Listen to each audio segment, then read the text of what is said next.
यहाँ पे सीनियर्स वकील आए हैं, सेनेटर्स आए हैं, मुख्तलिफ किस्म के NGOs आए हैं, सीनियर सहाफ़ी आए हैं, अभी तक आपके कोई मुज़ाकरात नहीं हुए? जी नहीं, हमारे हम जब से यहाँ आए हैं हमने स्टार्ट दिन से कहा कि हम अपना मुकदमा बलूचिस्तान की अदालत में लेकर जाएंगे। उस वक्त हमें ब्लेम किया गया कि आप नेगोशिएशंस के लिए तैयार नहीं हैं, लेकिन स्टार्ट दिन से एक एक बंदा आकर मेरे साथ डिबेट कर सकते हैं। हमारे मुतालबात में कौन सा ऐसा मुतालबा है जो स्टेट के अंदर का मुतालबा नहीं है।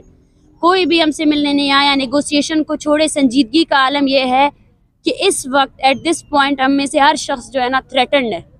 किसी भी वक्त सामने वाले कैंप से लोग आकर यहाँ हमलावर हो सकते हैं और इसको जस्टिफाई करने के लिए स्टेट यही पोर्ट्रे कर सकता है कि यहाँ पे दो ग्रुप्स के दरमियान तसादम हुआ और उस तसादम को ख़त्म करने के लिए स्टेट ने वायलेंस यूज़ किया। तो ये वो हो रहा है कि तकरीबन गवादर जो CPEC की मेन सिटी है वहाँ से भी बालाश नामी एक शख्स को अगवा किया गया है, जिबरी